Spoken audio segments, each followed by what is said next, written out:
चलिए दोस्तों, जो आज का वीडियो आपको दिया जा रहा है भारत छोड़ो आंदोलन से संबंधित है, यानी कि भारत का जो आधुनिक इतिहास है उसमें उससे संबंधित है। भारत छोड़ो आंदोलन है। जो भारत छोड़ो आंदोलन है इसका यानी कि जो भारत छोड़ो आंदोलन है वो परिणाम निकला था किसका? क्रिप्स मिशन का। क्रिप्स मिशन जो भारत में आया था तो मार्च 1942 में भारत में आ गया था क्रिप्स मिशन, यानी कि 23 मार्च 1942 को भारत में आ गया था। और ये क्रिप्स मिशन क्यों भारत आया था और जिसकी विफलता के परिणाम स्वरूप भारत में भारत छोड़ो आंदोलन हुआ, तो ये 23 मार्च 1942 को भारत में आ गया था। स्थिति ये बन रही थी कि चूँकि विश्व स्तर पर अमेरिका हुआ, ऑस्ट्रेलिया हुआ, चीन हुआ, इनके द्वारा, इन देशों के द्वारा ब्रिटिश गवर्नमेंट पर, जो ब्रिटिश गवर्नमेंट थी उस पर दबाव डाला जा रहा था कि किसी भी तरह से भारत को यानी कि भारत को स्वतंत्रता दे दी जाए। तो ये जो विश्व स्तर पर या जो विश्व स्तर से जो दबाव डाला जा रहा था ब्रिटिश सरकार पर, उसके परिणाम स्वरूप इस समय जो ब्रिटेन में थे, जो ब्रिटेन के जो प्रधानमंत्री थे, जो पीएम थे यहाँ के, वो चर्चिल थे, यानी कि विंस्टन चर्चिल थे। तो विंस्टन चर्चिल पर विश्व स्तरीय दबाव डाला जा रहा था। तो विंस्टन चर्चिल ने क्रिप्स मिशन, यानी कि सर, इसमें 3 सदस्य थे। जो क्रिप्स मिशन भारत आया था इसमें मुख्य रूप से 3 सदस्य थे। एक तो ये क्रिप्स ही हैं, सर स्टैनफोर्ड क्रिप्स थे, और जो दूसरे थे वो अलेक्जेंडर थे, और जो तीसरे थे वो यानी कि पैथिक लॉरेंस थे। ये 3 लोगों की एक समिति बनाई गई थी। तो सर स्टैनफोर्ड क्रिप्स की अध्यक्षता में ब्रिटिश प्रधानमंत्री विंस्टन चर्चिल ने एक मिशन भारत भेजा था, जो 23 मार्च 1942 को दिल्ली पहुंचा। और दिल्ली पहुंच करके इसने भारतीय नेताओं से वार्तालाप की, या भारतीय नेताओं के सामने इसने अपने प्रस्ताव रखा। और प्रस्ताव ये रखा था कि चूँकि इस समय द्वितीय विश्व युद्ध चल ही रहा था, भारत की भागीदारी द्वितीय विश्व युद्ध में थी ही, तो द्वितीय विश्व युद्ध चल रहा था। तो द्वितीय विश्व युद्ध की समाप्ति के बाद ऐसा प्रस्ताव रखा था क्रिप्स मिशन ने कि द्वितीय विश्व युद्ध की समाप्ति के बाद भारत को डोमिनियन स्टेट दे दिया जाएगा, यानी कि अधिकार ब्रिटेन का बना रहेगा, सत्ता भारतीयों द्वारा संभाल ली जाएगी, लेकिन अधिकार ब्रिटेन गवर्नमेंट का, यानी कि ब्रिटिश गवर्नमेंट का बना रहेगा। डोमिनियन स्टेट की बात इसने कही थी। और साथ में ये भी कहा था कि जो मुस्लिम लीग है उसे भारत में, यानी कि उसे भारत में रहना है तो रहे, अदरवाइज अलग। और जो देसी रियासतें हैं, देसी रियासतों को ये भी अधिकार दे दिया गया था कि वो अपने स्वतंत्र राज्य की स्थापना कर सकते हैं। और साथ में ये भी कहा था कि द्वितीय विश्व युद्ध के बाद हम भारतीयों को संवैधानिक सभा बनाने का प्रस्ताव देंगे। तो ये जो क्रिप्स मिशन था, क्रिप्स मिशन ने ये अपनी जो योजनाएं हैं वो भारतीय नेताओं के सामने रखी थी, लेकिन भारतीयों ने इस क्रिप्स मिशन की बातों को नहीं माना था। क्रिप्स मिशन की बातों को नहीं माना था। उसका परिणाम ये निकला कि भारत में भारत छोड़ो आंदोलन प्रारंभ किया गया। और जो क्रिप्स मिशन है, इस क्रिप्स मिशन में यानी कि जो कांग्रेस थी और जो लीग थी, यानी कि मुस्लिम लीग थी, कांग्रेस और मुस्लिम लीग दोनों ने, कांग्रेस और मुस्लिम लीग ने, यानी कि इसे पोस्टेड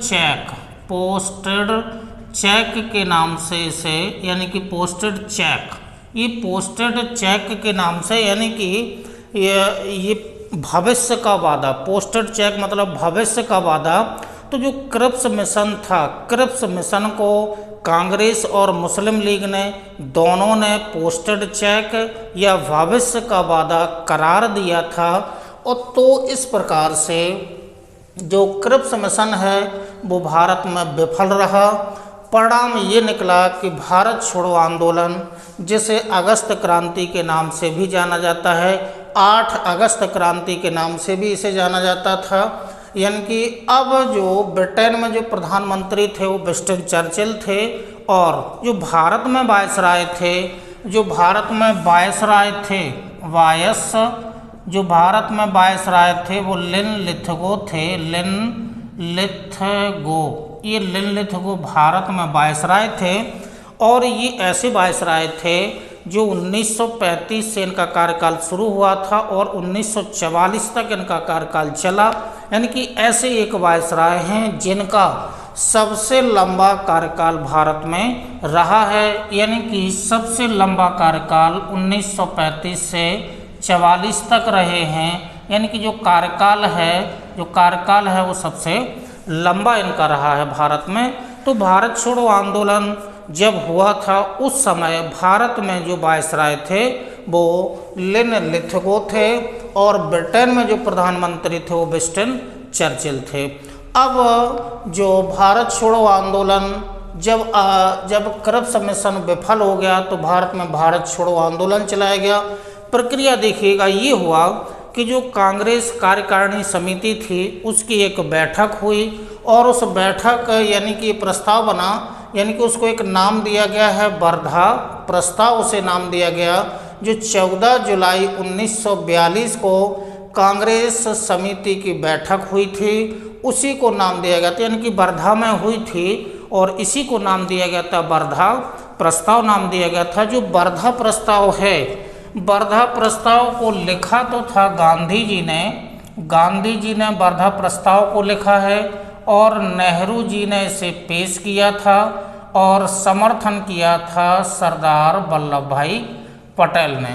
तो जो वर्धा प्रस्ताव है जो 14 जुलाई 1942 को लाया गया था उसमें लिखा था गांधी जी ने, पेश किया था नेहरू जी ने, यानी कि पंडित जवाहरलाल नेहरू जी ने, और इस वर्धा प्रस्ताव का समर्थन किया था सरदार वल्लभ भाई पटेल जी ने।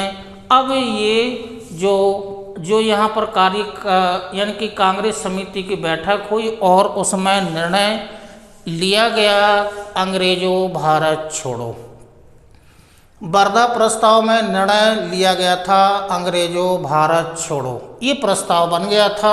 जब ये प्रस्ताव बन गया तो इस प्रस्ताव में जो इस समय जो ये कांग्रेस समिति की बैठक हुई थी इसमें जो मुख्य जो नेता थे, भारतीय नेता थे, उसमें 3 तो ऊपर आपको दिखाए गए हैं, यानी कि महात्मा गांधी, पंडित जवाहरलाल नेहरू, सरदार वल्लभ भाई पटेल, ये 3 लोग तो ऊपर यानी कि थे ही। इसके अलावा जो बैठक में समिति की बैठक में जो अन्य लोग थे उसमें सरोजिनी नायडू, डॉक्टर राजेंद्र प्रसाद, जीबी पंत, पट्टाभी सीतारमैया, अबुल कलाम आज़ाद, अरुण आसिफ अली, जेबी कृपलानी और राजगोपालाचार्य, ये प्रमुख नेता थे जो वर्धा प्रस्ताव में शामिल हुए थे।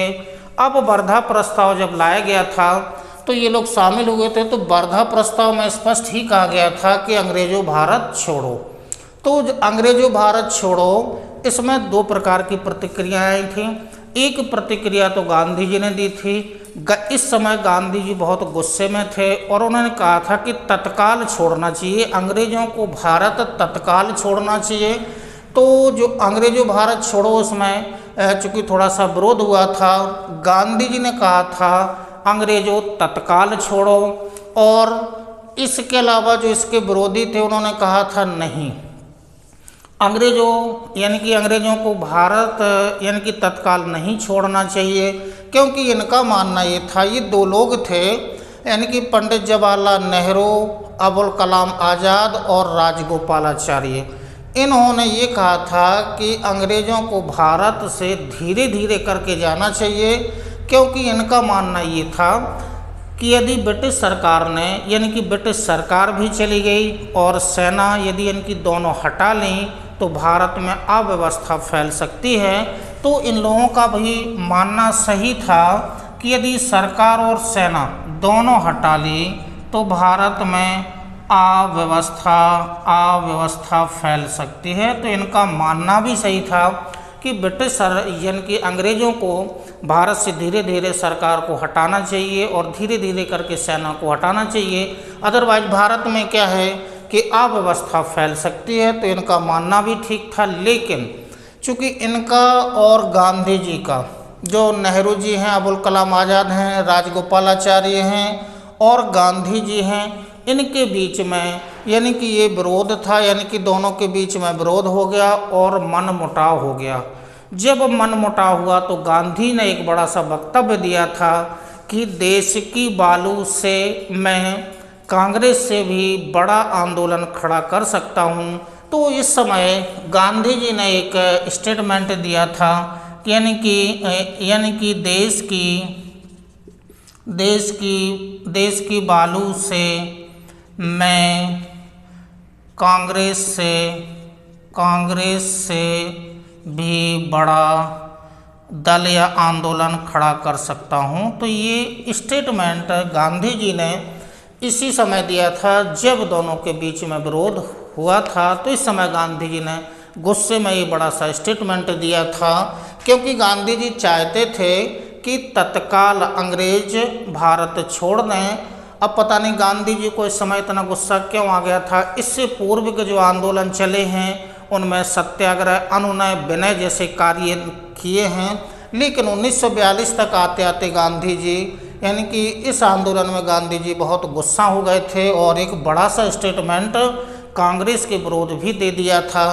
इसके आगे चलते हैं तो चूँकि वर्धा प्रस्ताव बन ही गया था, वर्धा प्रस्ताव को मीराबेन पटेल हैं, मीराबेन को अगस्त प्रस्ताव, जो ये अगस्त प्रस्ताव बन गया था, इस समय यानी कि मीराबेन जो थी, उन मीराबेन पटेल को वायसराय जो दिल्ली में रहते थे उनके पास भेजा था और केवल उद्देश्य एक ही था कि हम भारत छोड़ो आंदोलन चला रहे हैं भारत में, उद्देश्य हमारा ये रहेगा।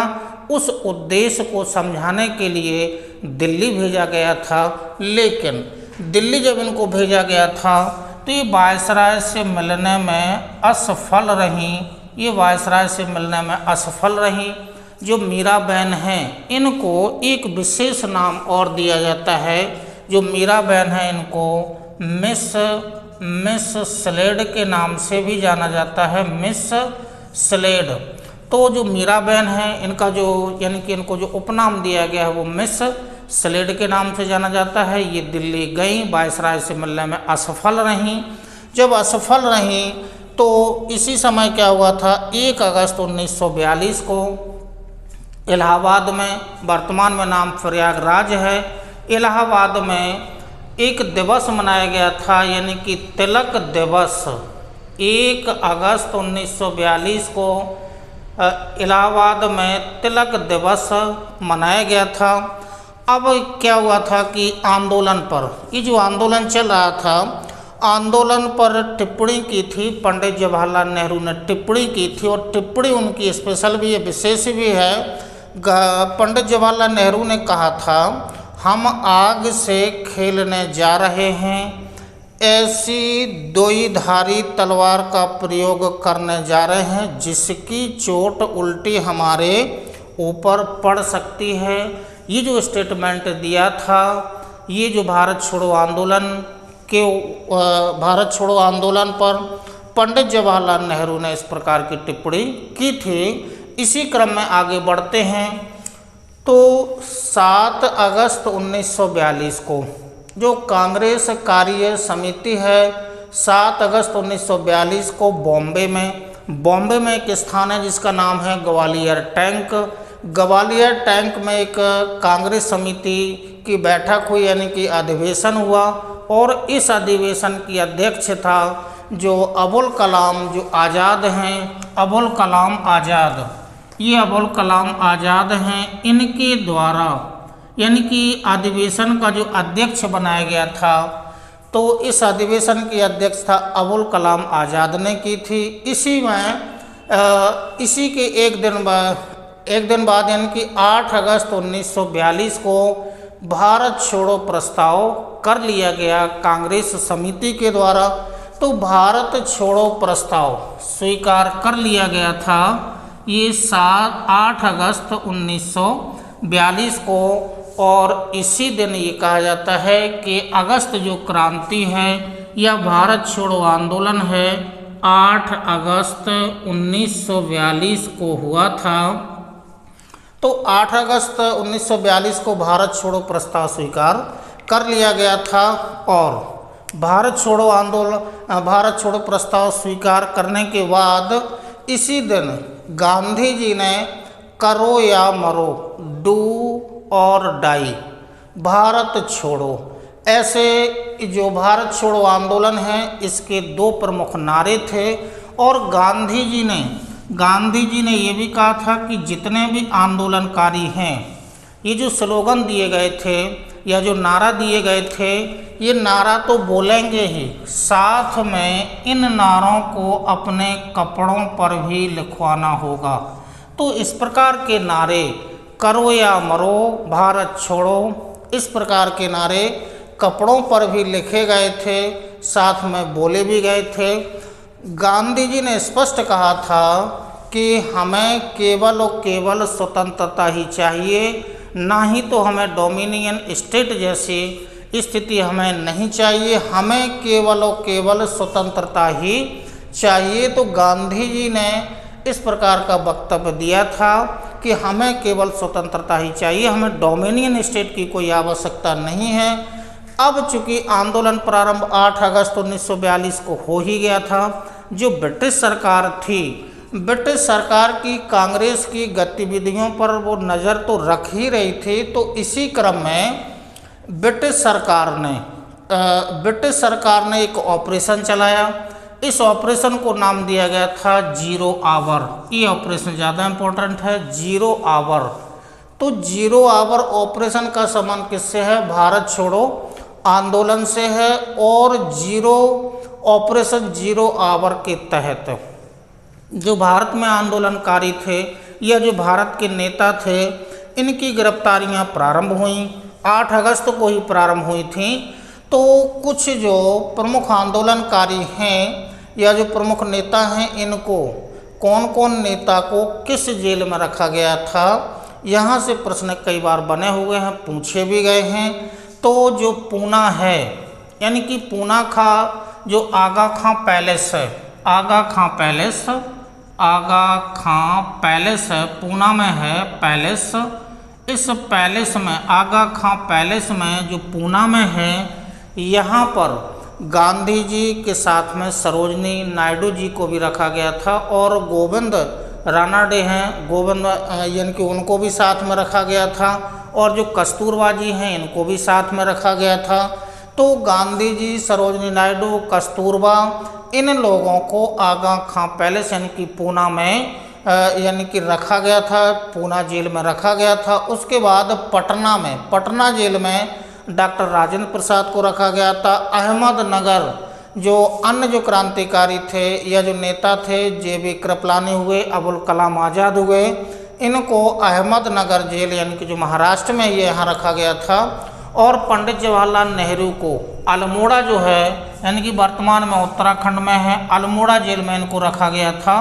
और जो JP नारायण हैं, जयप्रकाश नारायण हैं, इनके लिए हजारीबाग जेल में इनको रखा गया था। तो इन नेताओं में से JP नारायण ऐसे नेता हैं जिनको हजारीबाग जेल में रखा गया था, लेकिन बाद में ये हजारीबाग जेल से फरार हो जाते हैं। तो ऐसे नेता भी हैं जो भारत छोड़ो आंदोलन के तहत हजारीबाग जेल में रखे गए थे, बाद में ये फरार हो जाते हैं। तो इसी क्रम में जब ये जो भारत छोड़ो आंदोलन के जो प्रमुख नेता हैं, इनको विभिन्न जेलों में रख दिया गया था, नज़रबंद कर दिया गया था, तब भारत छोड़ो आंदोलन का नेतृत्व द्वितीय स्तर पर किया गया था। अब जो द्वितीय स्तर पर नेतृत्व हुआ था, उसमें लोहिया जी यानी कि राम मनोहर लोहिया और आसिफ अली, ये जो 2 प्रमुख द्वितीय स्तर के नेता हैं, इन्होंने बाद में इन लोगों की गिरफ्तारी के बाद इनके द्वारा भारत छोड़ो आंदोलन का नेतृत्व किया गया था। आंदोलन चल ही रहा था तो आंदोलन की प्रगति की जानकारी हेतु रेडियो का संचालन भी हुआ और प्रसारण भी किया गया। तो जो प्रमुख रेडियो से प्रसारण करने वाले थे उनमें राम मनोहर लोहिया, उषा मेहता, ये नाम ज़्यादा इम्पोर्टेंट है, उषा मेहता, ये उषा मेहता ज़्यादा नाम इम्पोर्टेंट है। तो राम मनोहर लोहिया, उषा मेहता, BS खाकर और जो प्रमुख थे अरुणा आसिफ अली। ये अरुणा आसिफ अली हैं, ये नासिक रेडियो से प्रसारण कर रही थीं और भारत छोड़ो आंदोलन की जानकारी भारतीय जनता को दे रही थीं। तो अब ये आंदोलन चल ही रहा था। तो आंदोलन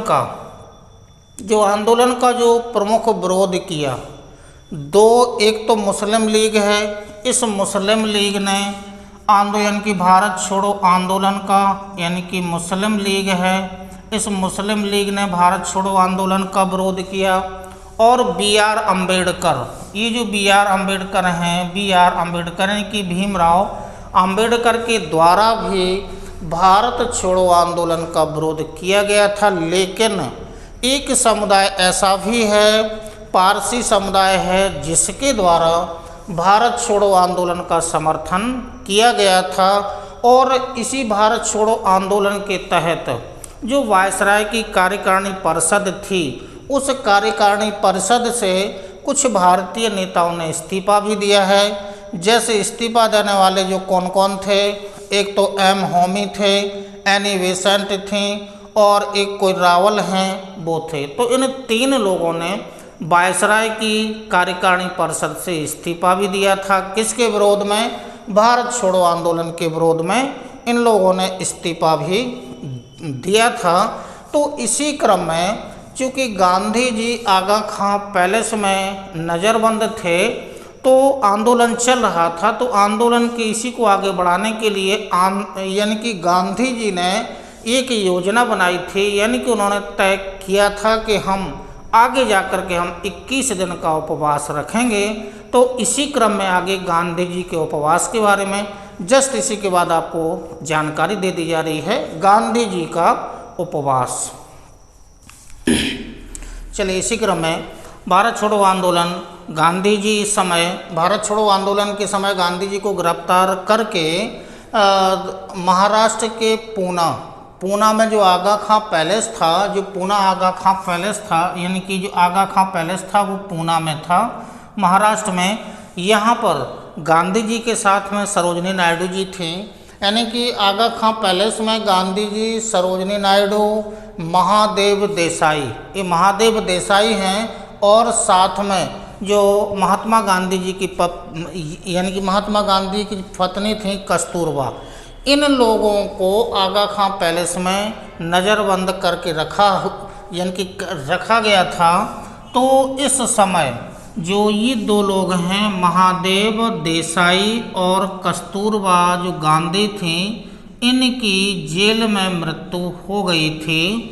तो जो गांधी जी, सरोजनी नायडू, महादेव देसाई और कस्तूरबा गांधी जी हैं, इनमें से महादेव देसाई और कस्तूरबा गांधी जी की मृत्यु जेल में हुई थी। यानी कि कहाँ हुई थी?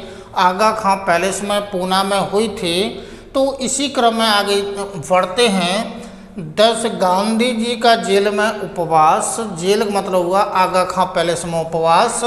तो 10 फरवरी 1943 को गांधी जी के द्वारा उपवास प्रारंभ किया गया और ये तय किया गांधी जी ने कि हम 21 दिन का उपवास रखेंगे। गांधी जी ने घोषणा कर दी थी कि हम 21 दिन का उपवास रखेंगे। तो जब गांधी जी ने 21 दिन के उपवास की घोषणा की तो भारत के विभिन्न क्षेत्रों में जन आक्रोश फैला, विभिन्न क्षेत्रों में जन आक्रोश फैला। जब जन आक्रोश फैला तो इसी समय चूँकि जो वायसराय है भारत में लेथगो थे इस समय, इन्होंने यानी कि जो पूना वाला क्षेत्र था, इस पूना वाले क्षेत्र में मार्शल लॉ लगा दिया था। जब पूरे यानी कि भारत में जन आक्रोश फैल रहा था तो विशेष रूप से जो लेथगो थे इनके द्वारा पूना में विशेष रूप से मार्शल लॉ लगा दिया गया था, मार्शल लॉ लगा दिया गया था। अब ये हुआ था कि 10 फरवरी के बाद 20 फरवरी 1943 को कांग्रेस के जो प्रमुख नेता थे या जो द्वितीय स्तर के नेता थे, बाकी तो जेलों में बंद थे, तो जो लीडर कॉन्फ्रेंस हुई 20 फरवरी 1943 को कांग्रेस के नेताओं की लीडर कॉन्फ्रेंस यानी कि कॉन्फ्रेंस हुई। तो कॉन्फ्रेंस में इन लोगों ने चर्चिल से मांग की कि गांधी जी या जो कांग्रेस के जो प्रमुख अन्य नेता हैं उनको छोड़ दिया जाए जेल से, लेकिन चर्चिल ने स्पष्ट रूप से मना कर दिया था कि जो जेल में जो प्रमुख नेता बंद हैं इनको रिहा नहीं किया जाएगा, और रिहा नहीं किया था। और साथ साथ में चर्चिल ने एक ऐसी घोषणा भी की थी, और वो घोषणा इम्पोर्टेंट भी है, कि जब हम दुनिया में हर जगह जीत रहे हैं, चूँकि द्वितीय विश्व युद्ध चल ही रहा था, जीत रहे हैं, तो ऐसे वक्त में हम इस कम वक्त नंगा भिखारी के सामने कैसे झुक सकते हैं जो दशकों से हमारा दुश्मन रहा है। ये जो वक्तव्य दिया था ये ब्रिटिश प्रधानमंत्री चर्चिल के द्वारा दिया गया वक्तव्य था। गांधी जी के ऊपर ये वक्तव्य दिया गया था, तो गांधी जी को चर्चिल के द्वारा अनुनय विनय करने पर भी गांधी जी को नहीं छोड़ा गया था, और साथ में ये वक्तव्य भी दिया था। और इस समय भारत में जो वायसराय लिथगो थे, इनके द्वारा भी एक स्टेटमेंट दिया गया था कि ये केवल क्या है, राजनीतिक फिरौती है। तो ये राजनीतिक फिरौती वाला जो स्टेटमेंट दिया था वो वायसराय लिथगो के द्वारा दिया गया था। अब क्या हुआ था कि उपवास तो चल ही रहा था, तो गांधी जी की हालत बिगड़ी। तो 7 मार्च 1943 को गांधी जी के द्वारा स्वयं के द्वारा उपवास तोड़ दिया गया था, उपवास को समाप्त कर दिया गया था। जब हालत बिगड़ने पर तो गांधी जी ने उपवास को तोड़ दिया था, लेकिन जो चर्चिल था, इनकी गांधी जी की हालत इतनी बिगड़ चुकी थी, तो जो चर्चिल ने जेल में ही लकड़ियाँ यानी कि मंगवा दी गई थीं, तो जेल में ही लकड़ियाँ मंगवा दी गई थीं कि हालत इतनी बिगड़ चुकी है कि गांधी जी की शायद मृत्यु जेल में ही हो जाए। तो जेल में ही लकड़ियाँ मंगवाई गई थीं, लेकिन क्या हुआ था कि 6 मई 1944 को ब्रिटिश गवर्नमेंट के द्वारा गांधी जी को यानी कि जेल से रिहा कर दिया गया था। तो 6 मई 1944 को गांधी जी को जेल से रिहा कर दिया गया था। तो इस प्रकार से भारत छोड़ो आंदोलन समाप्त हुआ था। तो इसी क्रम में जो भारत के विभिन्न क्षेत्र थे, यहाँ पर विभिन्न क्षेत्रों में समानांतर सरकारों की स्थापना की गई थी। उन समानांतर सरकारों में 3 स्थानों पर समानांतर सरकारें बनाई गई थीं। तो जो बलिया है, ये बलिया उत्तर प्रदेश में है, यहाँ पर समानांतर सरकार बनाई गई। जो तामलुक वाला जो क्षेत्र है वो वेस्ट बंगाल में है, यहाँ पर भी समानांतर सरकार बनाई गई। सतारा जो महाराष्ट्र का क्षेत्र है, यहाँ पर भी समानांतर सरकार बनाई गई। और यहाँ से प्रश्न ज़्यादा बनते हैं। बलिया उत्तर प्रदेश के बलिया में समानांतर सरकार बनाई गई थी चित्तू पांडे के द्वारा। तो चित्तू पांडे के द्वारा बलिया में समानांतर सरकार की स्थापना की गई थी। इसी तरह से जो पश्चिम बंगाल का जो तामलुक क्षेत्र है, जो मिदनापुर जिले के अंतर्गत आता है, उसमें चूँकि विशेष व्यक्ति के द्वारा तो सरकार नहीं बनाई गई थी, लेकिन एक जातीय सरकार की स्थापना यहाँ पर हुई थी। और उसके बाद जो महाराष्ट्र का सतारा क्षेत्र है, यहाँ पर जो समानांतर सरकार बनाई गई वो वाई चौहान के द्वारा सरकार बनाई गई थी। तो इस प्रकार से ये जो भारत छोड़ो आंदोलन है, जिसे अगस्त क्रांति के नाम से जाना जाता है, जो 8 अगस्त 1942 को प्रारंभ हुई थी। और ये जो यानी कि जो भारत छोड़ो आंदोलन है, ये परिणाम निकला था किसका, क्रिप्स मिशन की विफलता का परिणाम ये निकला था। तो ये जो वीडियो है भारत छोड़ो आंदोलन है। इसी तरह से आधुनिक भारत के इतिहास के कुछ और वीडियो भी इस तरह से आपको दिए जाते रहेंगे। तब तक के लिए नमस्कार, धन्यवाद, जय हिंद।